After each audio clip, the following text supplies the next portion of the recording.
બે લોકો એકબીજા સુધી પહોંચવાનો પ્રવાસ કરે ને ત્યારે બંને જણાએ ઇક્વલ પ્રવાસ કરવો પડે. એ પતિ પત્ની હોય, સંતાન અને માતા પિતા હોય, બધાએ એક સરખું એકબીજા તરફ ચાલ્યા કરવું પડે છે સાહેબ. બે ડગલા ચાલીને જે અટકી જાય છે ને ત્યાં જ ઊભા રહી જાય છે, અને જે એકબીજા પરત્વે ચાલ્યા જ કરે છે એ એકબીજામાં ભળી જાય છે, ખબર નથી પડતી કે સાથે ક્યારે ચાલતા થઈ ગયા. આવો મારી સાથે બહુ ઇન્ટરેસ્ટિંગ લાઈન છે અદી મરઝબાના શો કરતા મુંબઈમાં દૂરદર્શન પર. અને ત્યારે એણે એક બહુ સરસ વાત કહેલી. આ મરઝબાન સાહેબે કહેલી છે એટલે મારે એમની જ ક્રેડિટ સાથે કહેવી પડે કે બે લોકો જોડે ચાલતા હોય ને તો મારો જમણો હાથ હોય ને એનો ડાબો હોય. ઇટ ઇઝ ઇમ્પોસિબલ કે હું મારા જમણા હાથે એનો જમણો હાથ પકડું. So two different people with different mentalities, different upbringing, different frames are walking together. They are not similar. You cannot expect two people to be the same. But when they walk, they have to walk in the same direction. They have to go in the same direction at the same speed. કેટલા બધા પરિવારોમાં આપણે જોઈએ છે કે પતિ સડસડાટ આગળ નીકળી જાય અને પત્ની પાછળ રહી જાય, કોઈ પત્ની સડસડાટ આગળ નીકળી જાય, પતિ પાછળ રહી જાય. તમે તો સાથે ચાલવાનું નક્કી કરેલું યાર, વોટ હેપન્ડ? સાથે નીકળેલા એક દિશામાં એવું નક્કી કરેલું કે સાથે પહોંચીશું, સાથે ઘરડા થઈશું, સરસ સફેદ વાળ સાથે આવશે, ચશ્મા સાથે પહેરીશું, સાથે સાથે તબિયતની ફરિયાદ કરીશું, સાથે સાથે ડેન્ટલ ટ્રીટમેન્ટ કરીશું. What happened? What made you go in the different directions? Your ambitions. The competition that you think, it's a comparison, it's not competition. We have always compared ourselves with others. આપણું સુખ અને આપણું દુઃખ પણ બીજાની સરખામણીએ સારું કે ખરાબ છે. આપણું ઇન્ડિવિજ્યુઅલ સુખ કે દુઃખ તો છે જ નહીં સાહેબ. બાજુવાળા કેટલી મજા કરે છે માટે આપણે મજા કરવી જોઈએ. એ હેલોવીન ઉજવે છે માટે આપણે ઉજવવો જોઈએ. એ કોળું લાયા એટલે આપણે લાવો. તમારે શું લેવા દેવા કોળા જોડે? લપ મૂકો. દરેક વસ્તુ આપણે કોમ્પિટિશનમાંથી નીકળીને કમ્પેરિઝનમાં આવી ગયા છે. આના પતિ કેટલી મદદ કરાવે છે? અરે ભાઈ કરાવે છે, તમે આવો છો ત્યારે કરાવે છે, બાકી ટીવી જ જુએ છે તમારી જેમ જ. સેમ, કોઈ ફેર નથી. ઇમ્પોર્ટન્ટ થોડીક જ વાતો છે જ્યાંથી હું મારી વાત પૂરી કરીશ, પછી આપણે ક્વેશ્ચન આન્સર પર જઈશું એક નાનકડા બ્રેક પછી. એક બહુ સરસ પ્રસંગ છે જે મને બહુ ગમે છે અને હું માનું છું કે આનાથી ઉત્તમ કદાચ દાંપત્ય જીવનનું ઉદાહરણ ન હોઈ શકે. કબીરના ગુરુએ એના લગ્ન કરાવી દીધા પોતાની દીકરી સાથે. લાલીને લઈને કબીર ઘરે આવે છે અને લાલી રડે છે. કબીર પૂછે છે કે કેમ રડે છે? લાલી કહે છે કે મને તો જમીનદાર સાથે પ્રેમ હતો, મારા બાપે તારા ગળે બાંધી દીધી. ગાડું જતું રહ્યું છે એમને ઉતારીને. કબીર હસે છે ને એને કહે છે ચલ તને મૂકી આવું, તારે જેને ત્યાં જવું હોય એને ત્યાં. એટલે પેલી કહે છે કે આ મારા કપડાં ખરાબ થઈ જાય, કેટલો કાદવ હતો રસ્તામાં, ભૂલી ગયો? કબીર કહે છે ચાલ ખભે બેસી જા, તને આવીને આવી સરસ મજાની મૂકી આવું. એટલે એને ખભે બેસાડીને કાદવમાંથી કબીર પસાર થાય છે ત્યારે પેલી રડવા માંડે છે ફરી અને કહે છે મારે નથી જવું. કબીર ઉતારે છે ધીમે રહીને નીચે સાઈડમાં અને એને કહે છે કેમ નથી જવું? હમણાં રડતી હતી કે જવું છે, હવે કહે છે નથી જવું, મને સમજણ નથી પડતી. અને ત્યારે લાલી જવાબ આપે છે કે જે મને આટલું સાચવીને બીજાને ઘેર મૂકવા જવા તૈયાર છે, જો હું એની સાથે રહું તો એ મને કેટલું સાચવે. આપણે બધા આવા છીએ. બીજાને ઘેર મૂકવા જવાનું હોય ને તો બહુ સાચવીને લઈ જઈએ છીએ, પણ આપણે રાખવાનું હોય ને તો સાચવતા નથી. એક બીજો બહુ સરસ પ્રસંગ કહીને મારી વાત હું પૂરી કરીશ. બે સાધુઓ નદી કિનારે ઊભા છે. એક સુંદર સ્ત્રી તૈયાર થઈને આવે છે, પાણી ચડ્યું છે અને સ્ત્રી ગણિકા છે. એટલે કહે છે કે મારે સામે ક્લાયન્ટ છે ત્યાં જવાનું છે, પણ હવે તો કપડાં ને બધું ગંદુ થઈ જાય. તો જુવાન સાધુ છે એ કહે છે બેસી જા મારા ખભે, હું તને મૂકી દઉં સામે. બંને જણા નદી પાર કરે છે, સામે જાય છે. વૃદ્ધ સાધુ બોલવાનું શરૂ કરે છે, અરે રે તારું તો સાધુત્વ ગયું, તારું તો આમ થયું, તારું તો તેમ થયું, એના સાથળ તારા ગાલને અડતા હતા ને એના પગ તારા પેટને અડતા હતા ને આમ હતું ને કેવી રૂપાળી સ્ત્રી ને એણે બે હાથે તારા ગાલ પકડ્યા હતા ને આ બધું ચાલ્યું. મઠ સુધી ચાલ્યું. બંને જણા પહોંચ્યા. જઈને વૃદ્ધ સાધુએ મઠાધિપતિને ફરિયાદ કરી, ચીફને, કે બોલો આવી રીતે સ્ત્રીને ખભે બેસાડીને લઈ આવ્યો, વોટ નોનસેન્સ, આવું તો કંઈ થતું હશે. અને ત્યારે મઠાધિપતિ પેલા જુવાન સાધુને પૂછે છે કે તારે કંઈ કહેવું છે? એટલે જુવાન સાધુ હસીને કહે છે કે સાહેબ, મેં તો એને નદીના કિનારે ઉતારી દીધી, આમના ખભે હજી બેઠી છે.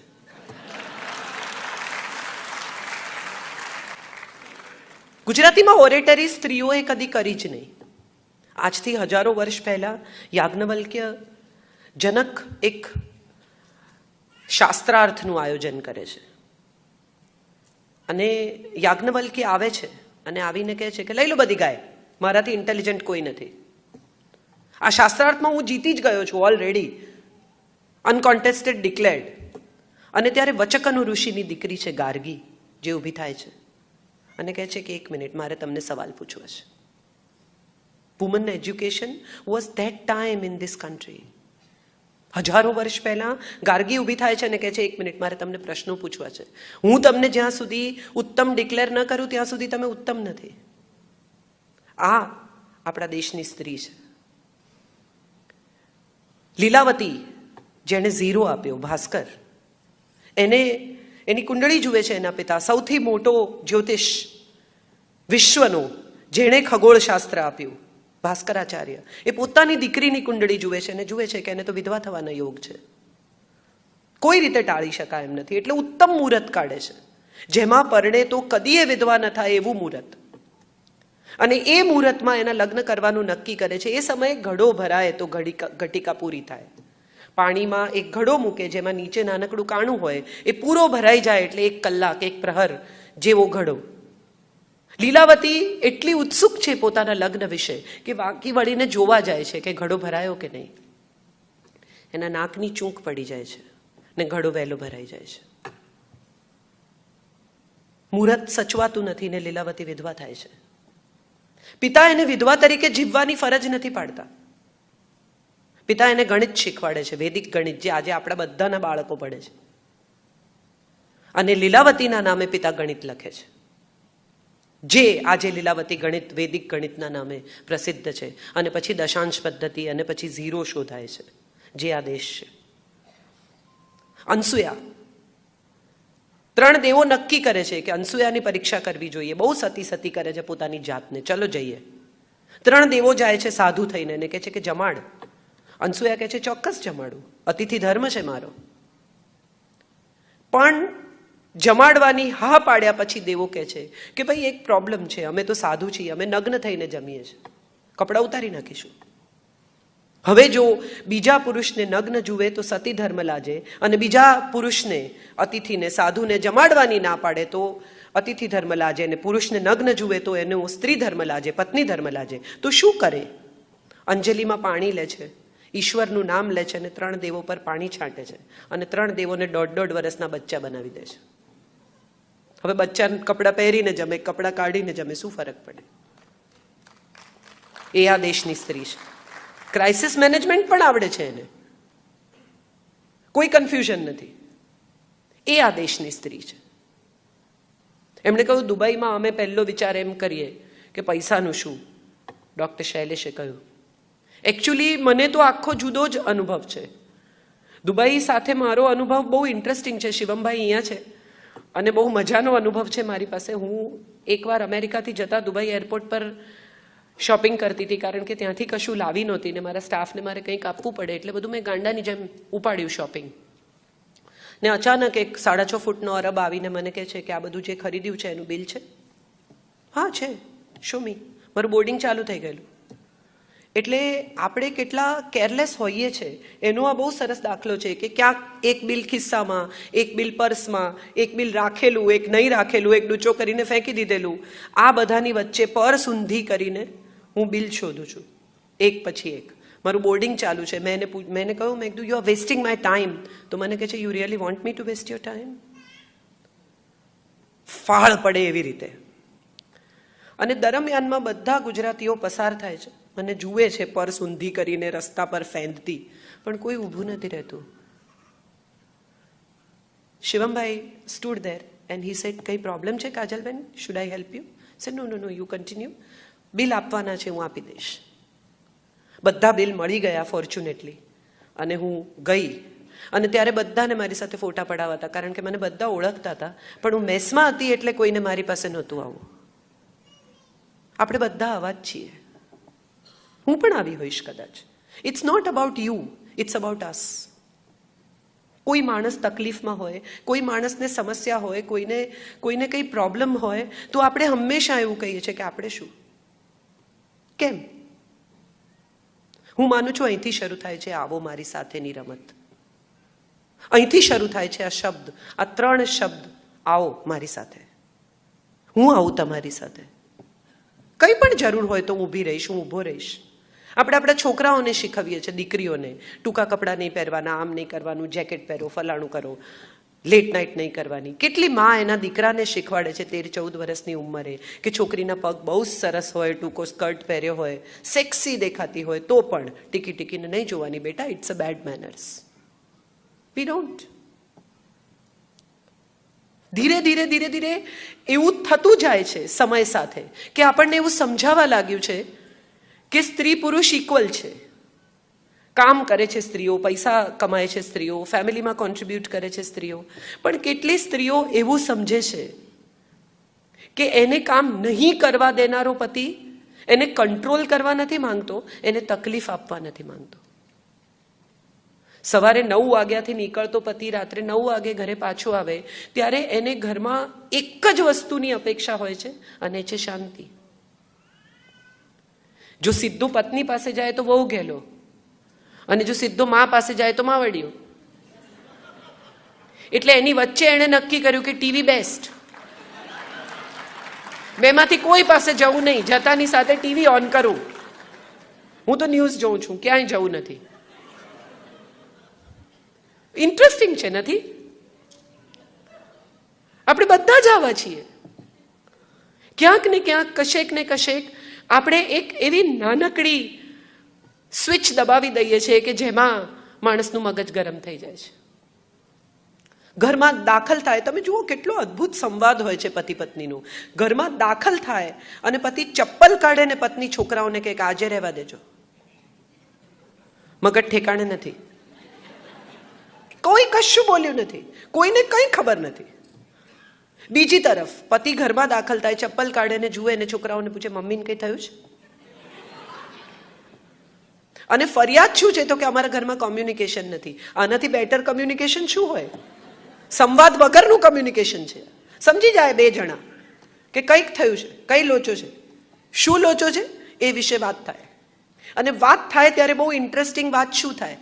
પતિ પૂછે કે કંઈ થયું છે, એટલે તરત પહેલો જવાબ આપે, ના કંઈ નથી થયું. અરે તમારા મોઢા પર લખ્યું છે કે કંઈ થયું છે. હવે આ ના પાડવાનો શું અર્થ છે? બીજી વાર પૂછે કે કંઈ શું થયું, કોઈ કંઈ બોલ્યું, કંઈ પ્રોબ્લેમ થયો? ના. તમે ઈચ્છો છો કે જાણે, તમે ઈચ્છો છો કે તમારી સમસ્યામાં રસ લે, તો આ નાનો શું અર્થ છે? Why are you saying no? Yes, something has happened and I need to talk to you about it. જે આપણે નથી કરતા. આપણું કમ્યુનિકેશન ઊંધું છે. પત્ની પૂછે, પતિ ઘરે આવે, સ્ટ્રેસ્ડ હોય, સિગરેટ પીતા હોય તો 1-2 સિગરેટ પી જાય, ચીડાઈ જાય નાનકડી વાતમાં, તો પત્ની પૂછે કે કંઈ થયું છે? ના. તારે જાણવાની જરૂર નથી. પણ એને જાણવું જ છે. એ તમારા જીવનનો ભાગ છે, અર્ધાંગીની છે. અને તમે એમ કહેશો કે તારે જાણવાની જરૂર નથી એટલે તમને એમ લાગે છે કે ફ્રીજમાંથી ગુલાબજાંબુ ખાશે. એને પણ એટલું જ સ્ટ્રેસ થવાનું છે જે સ્ટ્રેસ તમારા ચહેરા પર દેખાય છે. આપણે શેરિંગ ભૂલી ગયા છીએ. સંવાદ ભૂસાવા લાગ્યા છે ઘરોમાંથી. કેટલી સુંદર રચના હતી એક સમયે આપણા પરિવારોની કે દાદાજી બહાર ગયા હોય ચાલવા મંદિરે, પાછા આવે, દાદી માટે દવા લાવવાની હોય તો દવા લઈ આવે, ઘરના કેળા લાવવાના હોય તો કેળા લાવે, બીજી 4 વસ્તુ લાવવાની હોય તો શાકભાજી લઈ આવે. બંને જણા હિંચકે બેસે. દાદાજી આવે ત્યાં સુધીમાં દાદીએ ચા તૈયાર કરી રાખી હોય, ખબર હોય કે 6:05 આવશે. અને વાત શું કરે? કંઈ જ નહીં. પણ પરિવારને લગતી તમામ ઝીણી ઝીણી વિગતો એકબીજા સાથે શેર કરે. આજનો સમય એવો છે કે આપણને લાગે છે કે એને સ્ટ્રેસ થશે, એને નથી કહેવું, પણ એને નહીં કહો તો વધારે સ્ટ્રેસ થશે, આપણે ભૂલી ગયા છીએ. They care for you, they love you. If you don't tell, they'll think 10 more things which are irrelevant, which are not important. So we don't communicate, we don't talk, we don't share. We don't let the other person enter in our own world that we have created, our castle. જરૂર નથી તારે જાણવાની, એને બહુ જ જરૂર છે જાણવાની. એને કહો, એને રાહત થશે. એ સલાહ આપશે તો તમારે માનવી હોય તો માનવાની, ના માનવી હોય તો નહીં માનવાની. પણ at the same time sharing is the most important part which probably we have started missing out on. આજે જ હું વાત કરતી હતી હંસાબેનને ઘેર, મારી ભત્રીજી પરણી છે એની સાથે, કે છોકરાઓ કેટલા લોનર થઈ ગયા છે. તમે જુઓ, ટીનેજના છોકરાઓ પોતાના રૂમમાં, પોતાની દુનિયામાં, પોતાના લેપટોપ પર, પોતાના સ્ક્રીન પર, પોતાના જગતમાં છે, અને એમને ઓફ સ્ક્રીન રાખવા શક્ય જ નથી. કારણ કે બધા જ બાળકો એક જ સિટીમાં, એક જ પ્રોબેબલી સોસાયટીમાં એ લોકો સ્કાઇપ પર વાત કરે છે. હમણાં મારા એક દોસ્તને મેં પૂછ્યું કે શું કરે છે તારો દીકરો અક્ષત, તો એને કહું કદી કદી રૂમની બહાર પણ આવે છે. અમદાવાદમાં વચ્ચે પટેલ આંદોલન થયું ત્યારે ઇન્ટરનેટ બંધ થઈ ગયું, ત્યારે બધું ફરતું હતું, અને એમાં એક બહુ સુંદર મેસેજ હતો કે ટીનેજના છોકરાઓને ખબર પડી કે પરિવારના લોકો પણ સારા માણસો છે. કારણ કે ઇન્ટરનેટ બંધ હતું એટલે પરિવાર સાથે થોડીક વાત થઈ, અને ત્યારે ખબર પડી કે આ લોકો સાથે પણ વાત થાય, સારા માણસો છે. ફ્રેન્ડ્સ ઇમ્પોર્ટન્ટ થઈ ગયા છે. કેમ થઈ ગયા છે? કારણ કે આપણે એમને જજ કરતા થઈ ગયા છે. આમ કરાય, આમ ન કરાય. એ આવીને તમને એમ કે બહુ મજા. આ એક બહુ ઇન્ટરેસ્ટિંગ વાત છે જે મારે તમારી સાથે શેર કરવી છે. એક વાક્ય તમામ લગ્ન જીવનમાં ગુજરાતી સ્ત્રી બોલે છે, હળહળતું જુઠ્ઠું બોલે છે અને બોલે જ છે. આ કયું વાક્ય છે ખબર છે કોઈને? કેન એનીબડી ટેલ મી? તમે સાચું બોલો, હું તમને માફ કરી દઈશ. વિચારી જુઓ, તમે મને સાચું કહી દો, હું તમને માફ કરી દઈશ. દોસ્ત, આ ટ્રેપ છે, નહીં પડતા. If you are home little late and if you just tell the truth કે મારી બાળપણની બહેનપણી સ્કૂલની, એ લોકો દુબઈ શિફ્ટ થયા છે, મને મળી અને હું કલાક એની સાથે વાતો કરતો હતો. હા, 1 કલાક મારે માટે તો કોઈ દિવસ નથી મળતો, પણ તમે તો એક ઘરમાં એક છત નીચે 20 વર્ષથી રહો છો, આ 20 વર્ષે મળી.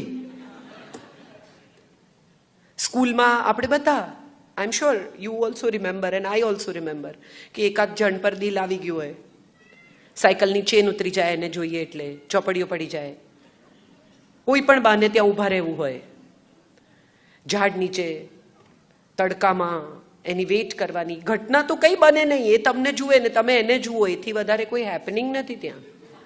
અને છતાંય બધાએ એકાદ વાર તો કર્યું જ હોય. નોટમાં નામ લખ્યા હોય, પછી ફાડી નાખ્યા હોય, ને તો ઘસી ઘસીને ભૂસી નાખ્યા હોય. આ બધા પછી તમે તમારી દિશામાં, એની દિશામાં, સમય વીતે, વર્ષો પછી સ્કૂલનું કોલેજનું એલ્યુમિનાય થાય અને તમને મળે. એ દિવસ એટલા તૈયાર થાય, પરફ્યુમ નાખે, બધું બરાબર છે ને, ચામડી વામડી સારી લાગે, અને પછી જ્યારે તમે ત્યાં પહોંચો ત્યારે એમ થાય કે આની પાછળ ટાઈમ વેસ્ટ કર્યો.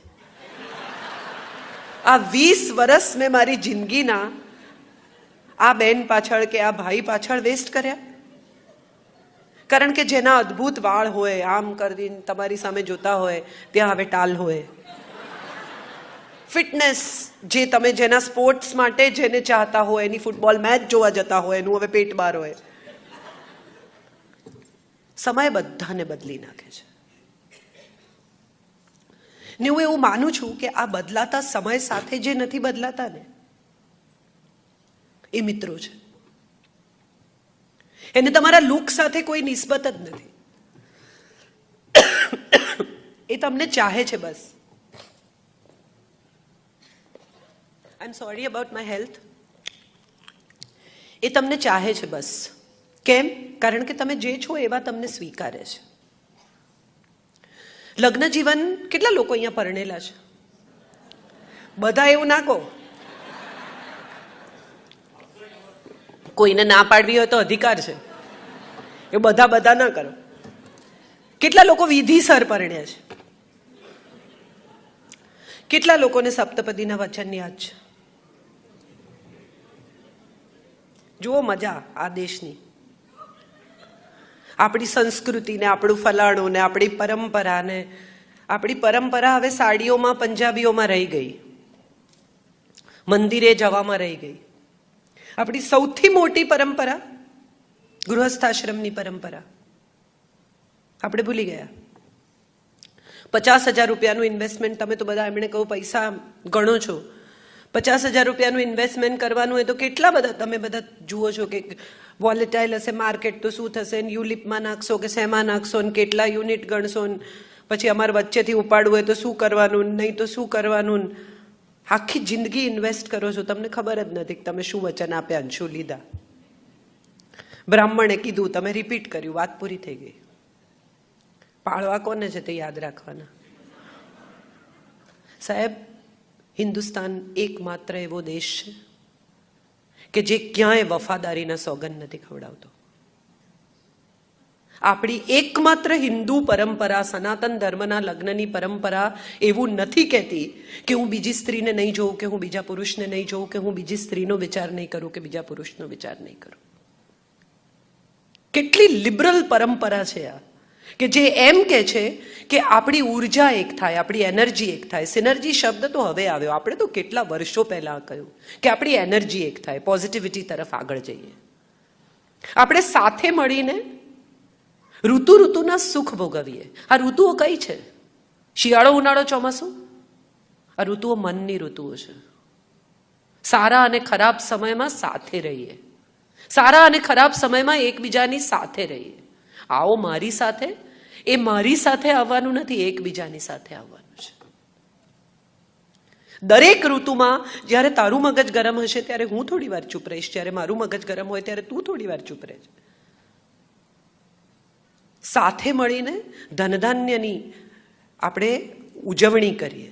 કેટલી સુંદર વાત છે. ધનધાન્યની ઉજવણી એ સંગ્રહ નથી.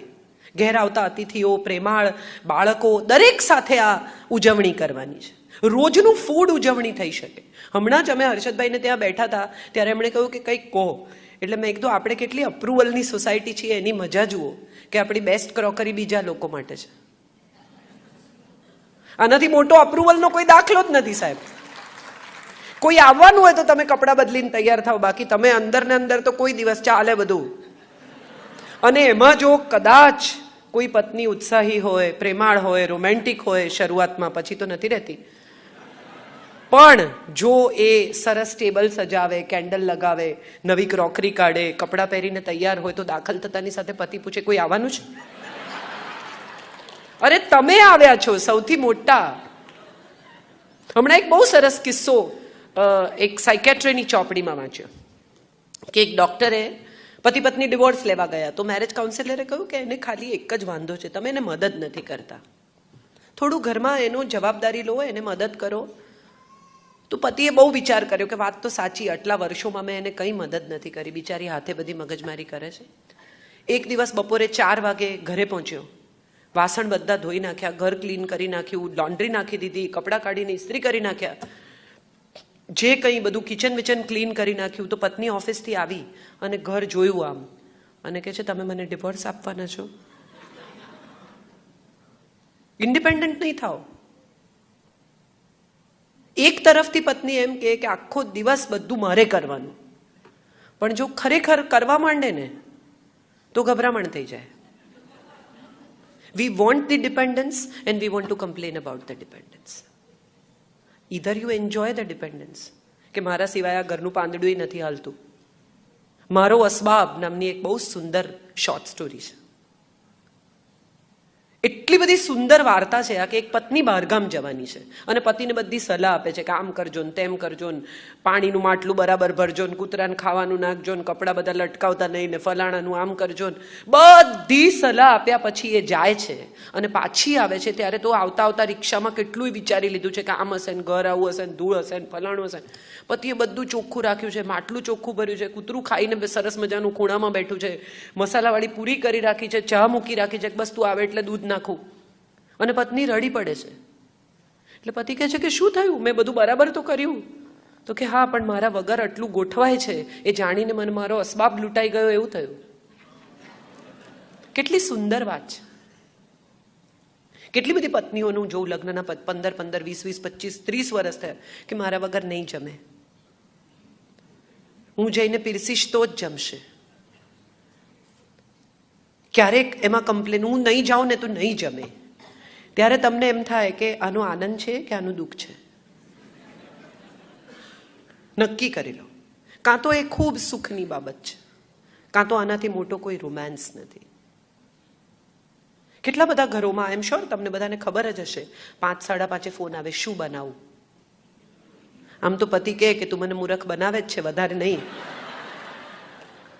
પણ સપોઝ પૂછે કે શું બનાવું, એટલે કે પતિ કે જે દેખાય, પાના ફેરવતો હોય મેગેઝિનના કે કંઈ સામે દેખાય તો કે પાવભાજી બનાવો. જે પહેલો વિચાર આવે કે હવે અત્યારે કોણ જાય શાક લેવા, તો કે પછી હાંડવો વઘારી દે, કે એ તો સવારથી આથવું પડે. તો છોલેપુરી બનાવો, ચણા તો પલાળવા પડે. ધીરે ધીરે ધીરે ધીરે એ દિશામાં લઈ જાય જ્યાં મેનુ તૈયાર છે. મનમાં નક્કી છે, પછી જ ફોન કર્યો છે, કદાચ અડધી તૈયારી થઈ ગઈ હશે. ઇન્ટરેસ્ટિંગ વાત એ છે કે પતિને આ ફોનની ચીડ છે, પત્નીને આ ફોનની આદત છે. સૌથી મજાની વાત એ છે કે જે ફોનની ચીડ છે ને એક દિવસ નહીં આવે તો શું કરશો, એ બહુ ઇમ્પોર્ટન્ટ છે. આપણે જે માણસ વિશે મેક્સિમમ ફરિયાદ કરીએ છીએ એ માણસ નહીં હોય તો રાહત થશે, અને જો નહીં થાય તો આપણે ફરિયાદ કેમ કરીએ છીએ. 2 જણા સાથે સાથે ઘરડા થાય એનાથી સુંદર કદાચ બીજી કોઈ સંસ્કૃતિ જ નથી. ક્રિશ્ચિયાનિટી કહે છે કે ટિલ ડેથ પાર્ટ અસ, મરી જઈએ ત્યાં સુધી જોડે રહીશું. ઇસ્લામ કહે છે કબૂલ હૈ, લગ્ન માનું છું તારી સાથેના મહેર સાથે. હિન્દુ સંસ્કૃતિ એકમાત્ર એમ કહે છે કે 7મે પગલે 7 પગલા સાથે ચાલ્યા પછી આપણે મિત્રો બની જઈએ, લેટ્સ બીકમ ફ્રેન્ડ્સ. અને મિત્રો એટલે શું, જે તમને જેવા છો એવા સ્વીકારે. કોઈ દિવસ કોઈ ફ્રેન્ડને તમે ફરિયાદ કરતા જોયા છે? જે મોડા આવતા હોય ને એને માટે એવું કે એને અડધો કલાક વહેલો ટાઈમ આપજો, પણ કમ્પ્લેન ના કરે, સ્વીકારી લે કે એવા જ છે, છોડો.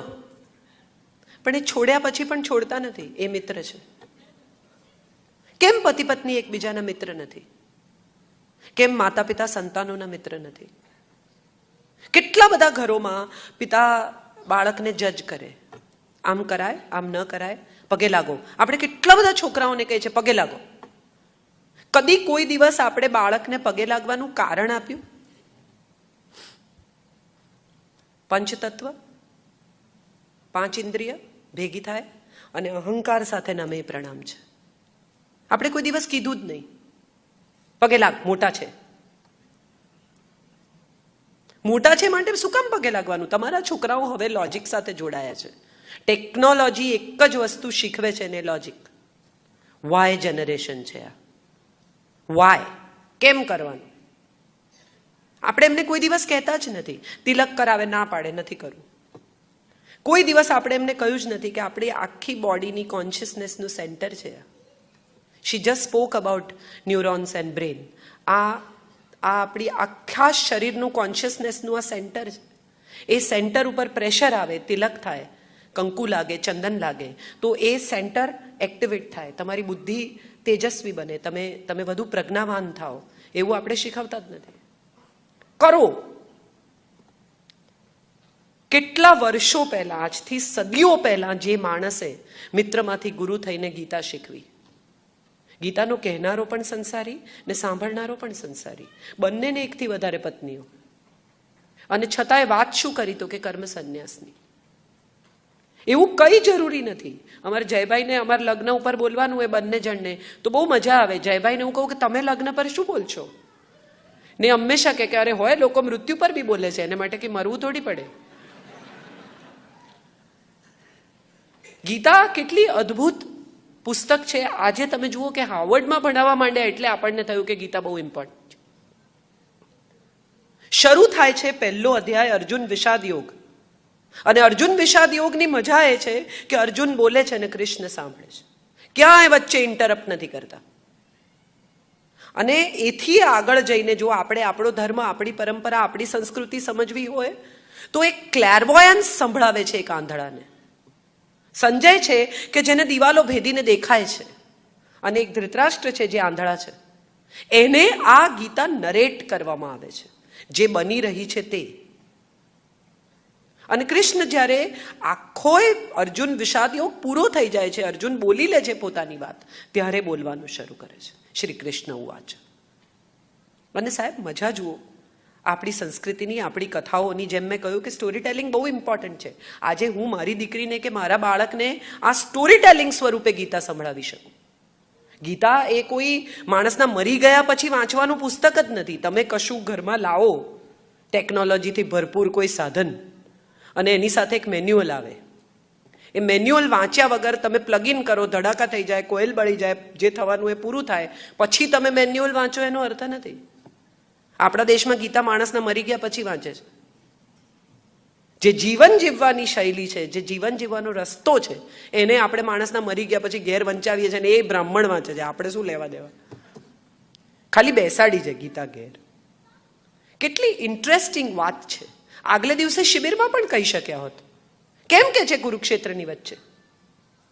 હી could have said it yesterday evening. એ લોકો શિબિરમાં એક સાથે રહેતા હતા. ત્યાં ના કહ્યું કે બેસો બેસો તમને ગીતા સંભળાવું.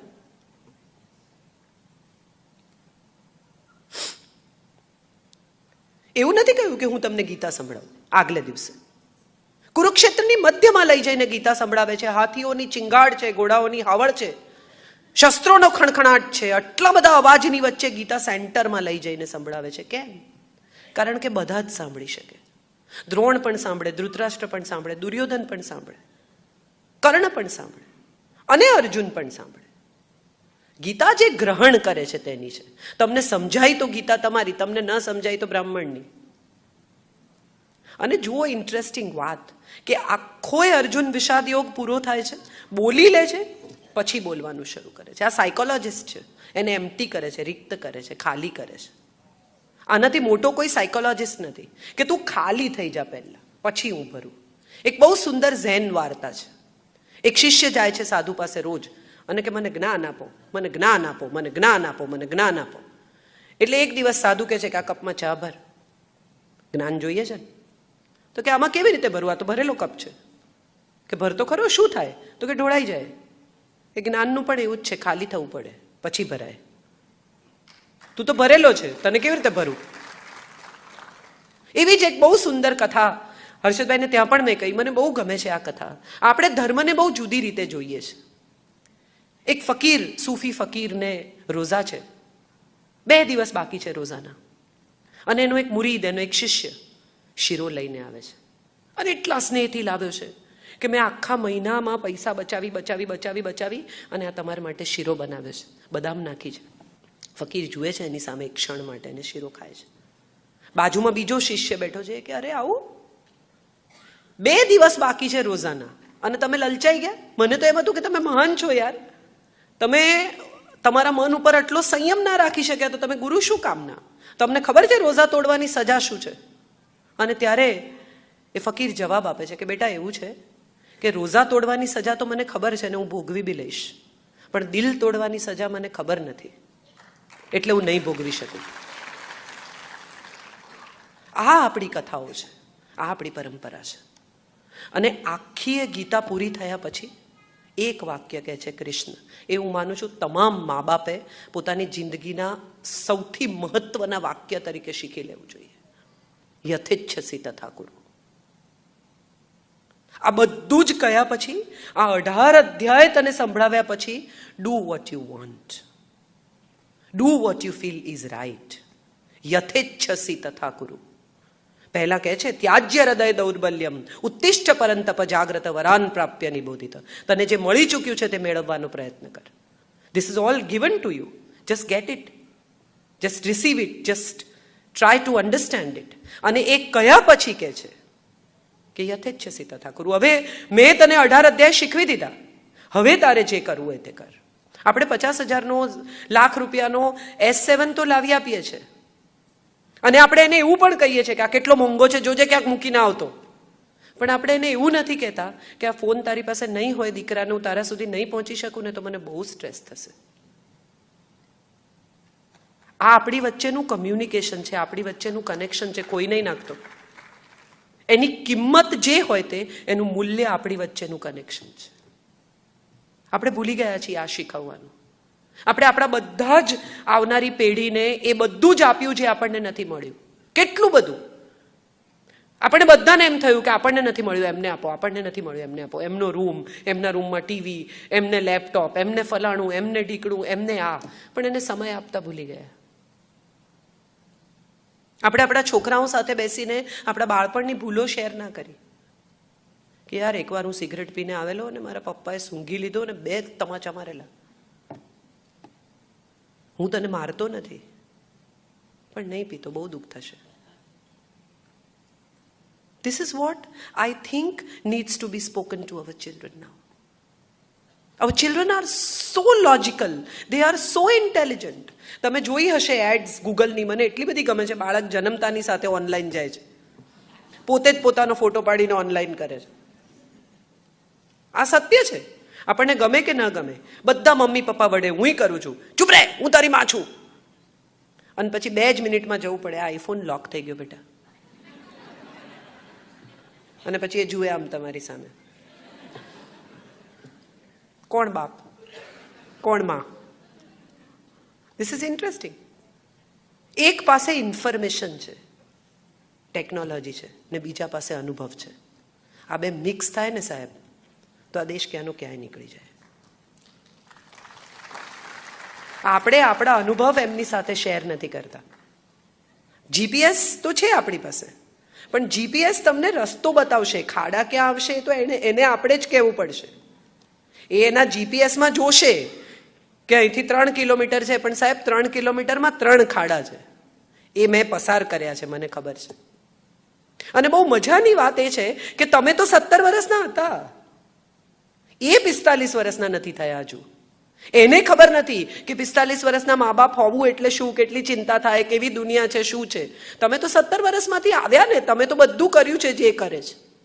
તમે જુઠ્ઠું બોલ્યા છો, તમે ક્લાસ બંક કર્યા છે, ક્યારેક પૈસા ઉઠાવ્યા છે, ક્યારેક આ કર્યું છે, ક્યારેક એકાદ બિયર પી લીધો છે, ક્યારેક સિગરેટ પી લીધી છે. આ બધું તમે કર્યું છે તમારી ક્યુરિયોસિટીમાં, તમારા તોફાનમાં, તમારી ઈચ્છાઓમાં, તમારી ઝંખનાઓમાં, તમારી યુવાનીમાં.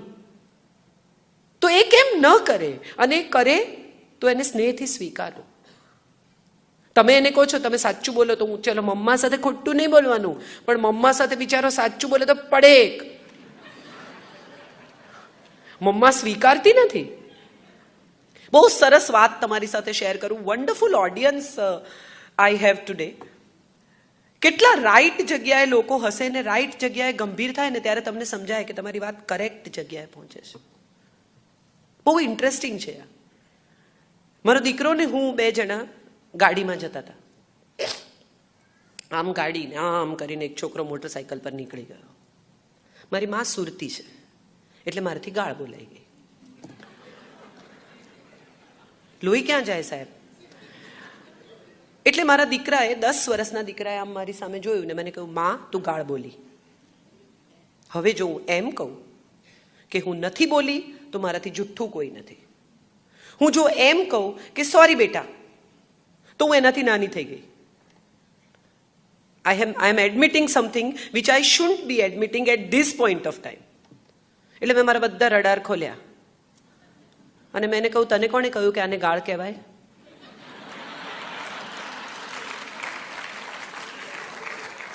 આ મા બાપ છે. This is what you are supposed to do. This is what you are supposed to actually make for your children. એકવાર મારા દીકરાએ મને કહ્યું કે બાબા એટલે એના ફાધર આટલો બધો ગુસ્સો કરે છે, તને ગુસ્સો નથી આવતો? મેં કીધું હું તને ક્યારેક કહીશ, આપણે પછી વાત કરશું. પછી અમે ગાડીમાં જતા હતા, આવી જ રીતે હું એને ક્લાસમાં મૂકવા જતી હતી અને એક એની જ ઉંમરનું બાળક ભીખ માંગવા આવ્યું. એટલે મેં એને કહ્યું કે ઉતારું તને સિગ્નલ પર, યુ વિલ રિયલી એન્જોય. માંગી જોવી છે ભીખ, ઇટ્સ એન એક્સપિરિયન્સ. એટલે એણે મારી સામે એકદમ આમ કંઈક વિયર્ડ રીતે કે મારી માં ગાંડી છે કે એને બુદ્ધિ નથી કે શું પ્રોબ્લેમ છે, એણે મારી સામે જોયું ને પછી મને કહ્યું કે એવું થોડી હોય કે ખરાબ વસ્તુ જોઈને થોડી આપણને મન થાય કરવાનું. મેં કહ્યું કરેક્ટ, એટલે જ મને ગુસ્સો કરનારા માણસને જોઈને ગુસ્સો નથી આવતો. બહુ ઇન્ટરેસ્ટિંગ છે parenting. Parenting is like learning something every day.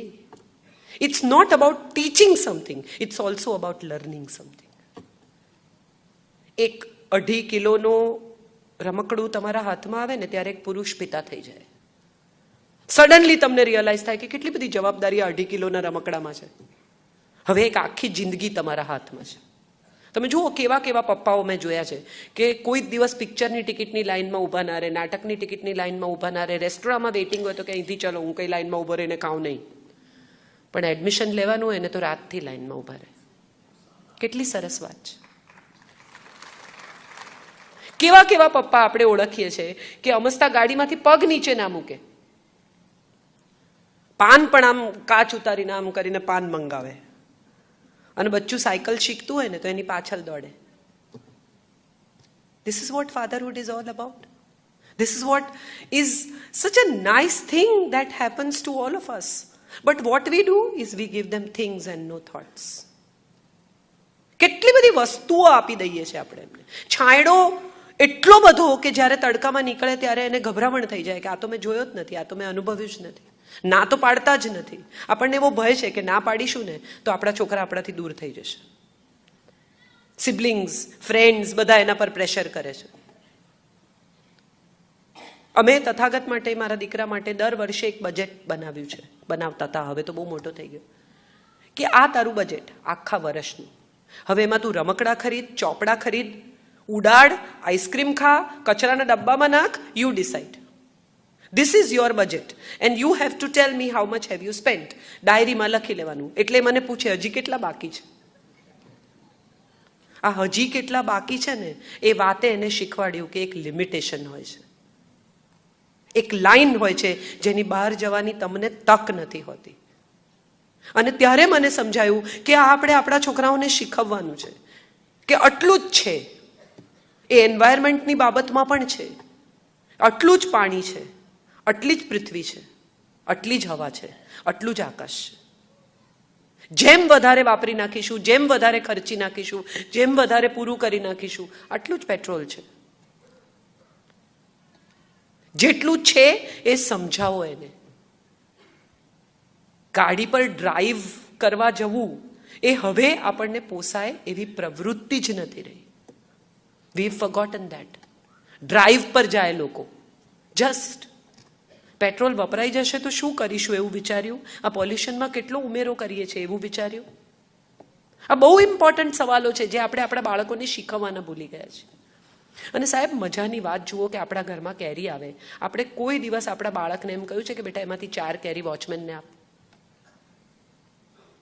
આપણે કોઈ દિવસ એમ કહ્યું છે કે જે રમકડા તું ન રમતો હોય કે ન રમતી હોય બધા ભેગા કર, આપણે આપવા જઈશું, એના હાથે અપાવો. That's giving. આપણે શું કરીએ છીએ, બધું ભેગું કરીને ડબ્બામાં નાખી આવીએ છીએ. એને ખબર નથી કે એના કયા રમકડા ગયા. એને કહો કે તું શું નથી રમતો. બહુ સુંદર વાત જૈનત્વમાં શીખવે છે. મને બહુ ગમે છે આ વાત. અને હું માનું છું ગાંધીજીએ આ સિદ્ધાંત શ્રીમદ રાજચંદ્ર પાસેથી લીધો કે ટ્રસ્ટીશિપ બહુ ઇમ્પોર્ટન્ટ છે. બધું તમારું જ છે અને છતાં એનો સાચો ઉપયોગ, સદુપયોગ શું હોઈ શકે એ વિશે આપણે કદી નથી શીખવ્યું. મારી પાસે જે છે એ મારું જ છે અને છતાં એને ક્યાંક સારી રીતે વાપરી શકાય એ હું માનું છું શીખવાનો હવે સમય શરૂ થઈ ગયો છે. બહુ બહુ અગત્યનું છે કે આપણે જે દુનિયામાં જીવીએ છીએ ને એ દુનિયાને વધુ જીવવા લાયક બનાવીએ.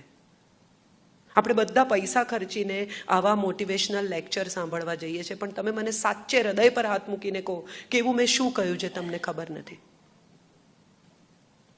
બહુ ઓનેસ્ટલી આ સવાલ હું તમને પૂછું છું કે મેં તમને એવી કઈ વાત કહી કે જે વિશે તમે જાણતા નથી? આ બધું તમે જાણો છો. અગત્યનું એ છે કે આનું ઇમ્પ્લિમેન્ટેશન આપણે કરતા નથી. આપણને બહુ મજા આવે કાજલોસા વૈદને સાંભળવાની, પણ બહાર નીકળીને હજી ગાડી પાર્કિંગમાંથી કાઢતા હોઈએ ને ત્યાં ઝઘડો થઈ જાય. શા માટે? સુખી થવું બહુ સહેલું છે, દુઃખી થવું અઘરું છે. Trust me. તમારી આસપાસ એક એવો શાંતિનો ઓરા ઊભો કરો કે લોકો તમારી નજીક આવે, લોકોને તમારી પાસે આવવું ગમે, તમારી સાથે વાત કરવી ગમે. અને આ શાંતિનો ઓરા એક જ રીતે ઊભો થઈ શકે એમ છે, તમે તમારી જાત સાથે પ્રેમ કરવા માંડો. આપણે આપણી જાતને પ્રેમ નથી કરતા, જગતની દરેક વસ્તુને પ્રેમ કરીએ છીએ. મને છોડી દેશે તો પણ તને શું કામ છોડી દે બેન? કેટલા લગ્નો ઇન્સિક્યોરિટીને લીધે તૂટ્યા છે. આપણા સંબંધો ધારણા પર બંધાય, ધારણા પર તૂટી જાય. શરૂમાં મિત્રતા થાય ને ત્યારે એકદમ ઘરે જાય ને ખાવા બેસી જાય ને આ કરે ને વાડકી વ્યવહાર થઈ જાય ને ડબ્બા લઈ જાય ને મીટિંગો થવા માંડે ને પિક્ચર જોવા સાથે જાય ને પછી સડનલી સંબંધ તૂટી જાય ત્યારે કે અમે એમને આવા નહોતા ધાર્યા. પણ બંને તમારી અંદર જ છે. તમે ધાર્યું, તમે તોડ્યું, તમે બાંધ્યું. એ તો આવા જ હતા. તમે તમારી ધારણા પર સંબંધ બાંધ્યો ને તમે તમારી ધારણા પર તોડી નાખ્યો. ધારવું જ કેમ? ઓળખવું. આપણા બધાનો પ્રોબ્લેમ એ છે કે આપણને બધા ઓળખે, આપણને બહુ ગમે. મને ઓબામા ઓળખે ને મને કાજલબેન ઓળખે ને મને ફલાણા ઓળખે ને મને શાહરૂખ ઓળખે ને મને અમિતાભ ઓળખે, પણ કોઈ ઓળખી જાય ને એ ના ગમે. એ આપણો પ્રોબ્લેમ. ઓળખી જવા ના જોઈએ. એમાં તો આપણું માંસ કકબંધ રહેવું જોઈએ. તમે વિચારી જુઓ, કેટલી બધી પત્નીઓ કમ્પ્લેન કરે. ત્યાં તો હસી હસીને વાતો કરે છે. તો કરેક્ટ છે, ત્યાં હસીને જ વાત કરે. એની સાથે ચીડિયા કરે. જેને ઓળખતા નથી એના પર મગજ ગુમાવે. સારા લાગે? ત્યાં હસીને જ વાત કરવી પડે, કારણ કે એ માસ્ક છે. તમારા પર ગુસ્સે થાય છે કારણ કે તમને પોતાના માને છે. તમારી સામે માસ્કની જરૂર નથી એવું માનીને તમારી સાથે જીવે છે.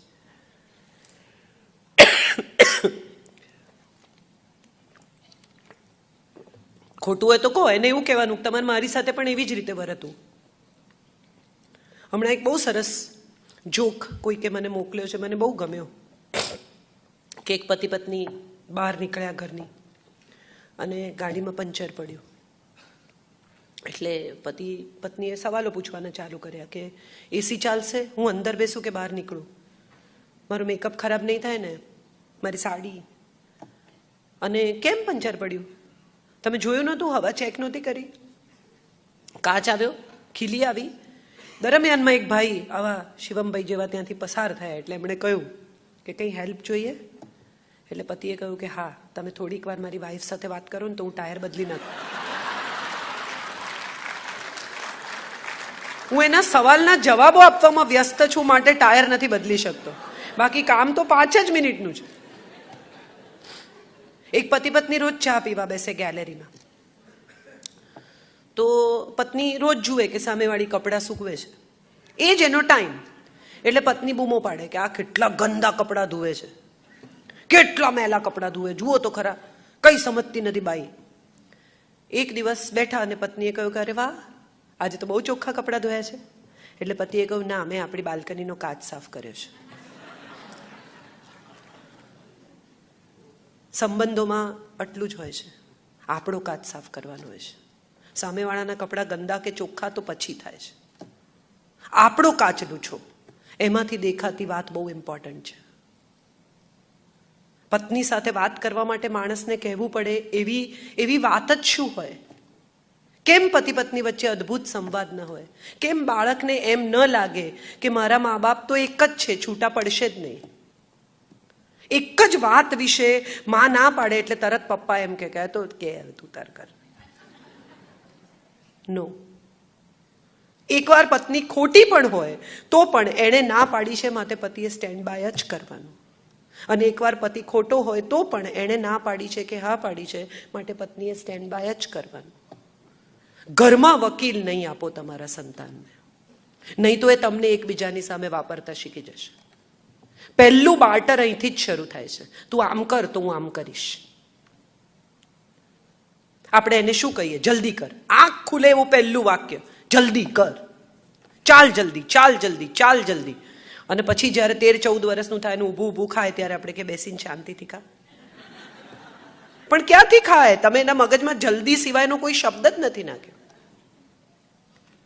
કોઈ દિવસ પિતાએ એવું કહ્યું કે ચાલ આજે હું નથી જતો, આપણે 2 જણા સાથે રહી ઘર સાફ કરી નાખીએ. કોઈ દિવસ પિતાએ એવું કહ્યું કે ચાલ આજે આપણે 2 રસોઈ બનાવીએ. કોઈ દિવસ પિતાએ એવું કહ્યું કે મમ્મી બહુ થાકી જાય છે, ચાલ આપણે 2 વાસણ ધોઈ નાખીએ બેટા.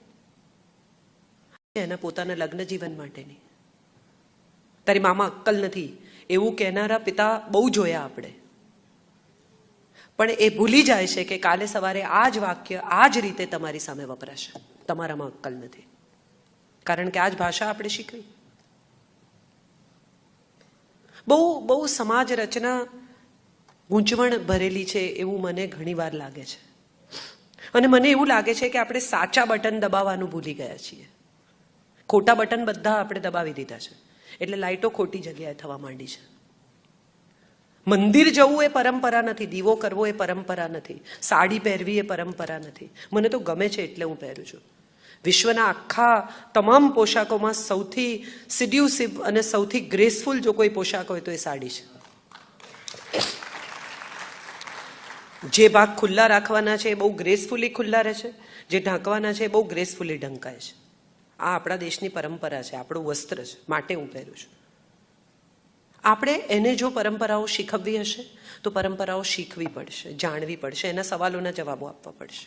આપણે જો એક સરસ પરિવાર જોઈતો હશે તો સૌથી પહેલાં આપણે શીખવું પડશે કે એક સરસ પરિવાર શું છે. તમે તમારા ફોનમાં બિઝી હો. કેટલા બધા ફાધર્સ મેં જોયા છે કે ડિનર પર લઈ જાય, એમ કે એક અઠવાડિયામાં એકવાર અમે બધા જોડે ડિનર કરીએ છીએ. પછી ડિનર પર બહાર જઈને ફાધર ફોનમાંથી જૂના વોટ્સએપ કાઢે અને મમ્મીને કહે કે ઓર્ડર કર. આ ડિનર નથી.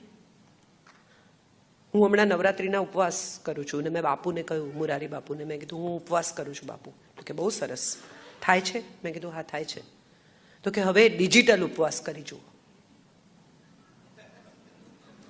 આપણે બધાએ કરવા જોઈએ. 2 કલાક જો આપણે ફોન બંધ રાખી શકીએ, ટેલિવિઝનથી દૂર રહી શકીએ, આઈપેડથી દૂર રહી શકીએ, તો હું માનું છું કે આખી પ્રવૃત્તિ બહુ અદ્ભુત રીતે પરિવારને આપી શકાય. સ્ક્રીન આપણા બધાનો સમય ખાય છે. તમે વિચારો કેટલા બધા લોકોના સવારે 9 વાગે, 6 વાગે, 5 વાગે મોબાઈલ પર વોટ્સએપ આવે, જીવન આમ છે ને, મિત્રો આવા છે ને, પરિવાર આવું છે ને, ફેમિલીને બહુ ધ્યાન આપવું છે. અરે ભાઈ, તું 5 વાગ્યામાં ઉઠીને ફોનો કરસ, પહેલા ફેમિલીને ધ્યાન આપ. તારી પત્ની માટે 1 કપ ચા બનાવો આ વોટ્સએપ કરવાને બદલે. આખા ગામને શીખવે છે એના કરતાં ઊભો થઈ એક સરસ ચા બનાવીને તારી પત્નીને આપ. આ પરિવાર છે. એ નથી કરતા. અને એ લોકોને તમે બપોરે 2 વાગે ફોન કરીને પૂછો કે આજે તમે વોટ્સએપમાં શું મોકલેલું. મારા મધર ગુજરી ગયા, મેં ફેસબુક પર લખ્યું આઈ લોસ્ટ માય મધર. 129 જણાએ લાઈક આપી. માણસોને એ પણ નથી ખબર કે રિએક્ટ કેવી રીતે કરવાનું સોશિયલ મીડિયામાં. દબાવી દીધું button, like. What is it? What are we doing? Social dustbin થઈ ગયું છે આ. જેને જે વિચાર આવે એ સીધો લખી દેવાનો. સાહેબ, આપણે પ્રવાસ એટલે નથી કરતા કે આપણને ફેમિલી જોડે મજા પડે. આપણે પ્રવાસ એટલે કરીએ છીએ કે આપણે ક્યાં ગયા એના ફોટા પાડીને નાખીએ. હજી તો ઉતર્યા નથી થાઈલેન્ડ, ત્યાં મંડે પડવા ફોટા. રીચ થાઈલેન્ડ, ફૂડ, ક્લોથ, ફલાણું, શોપિંગ. અરે સાથે રહો 2 જણા. સમય પસાર કરવા આવ્યા છો કે લોકોને કહેવા આવ્યા છો કે અમે થાઈલેન્ડમાં છીએ? આ બધા જ આપણી આસપાસના સવાલો છતાં સાહેબ ગુજરાતી પરિવારો અકબંધ છે. સૌથી વધારે જો કોઈ એક પરિવાર સુખી હોય તો એ ગુજરાતીઓનો પરિવાર છે. તમે આજે પણ દાદા દાદી સાથે છોકરાઓ રહે છે. તમે યુપી જાઓ, બિહાર જાઓ, સ્ત્રીની જે સ્થિતિ છે ને તમે જુઓ તો જ તમને સમજાય કે આવી સ્થિતિમાં કેવી રીતે સ્ત્રી જીવી શકે. ગુજરાતમાં રાત્રે 2 વાગે બેકલેસ પહેરીને ફૂલ દાગીના પહેરીને છોકરી એકલી 2 વ્હીલર પર પાછી આવે અને મા બાપને જીવ થડકારો ના થાય. કેમ? ગુજરાતની પોલીસ બહુ સક્ષમ છે એટલે? સ્ત્રી બહુ દાદી છે એટલે? ગુજરાતનો પુરુષ બહુ સંસ્કારી છે એટલે?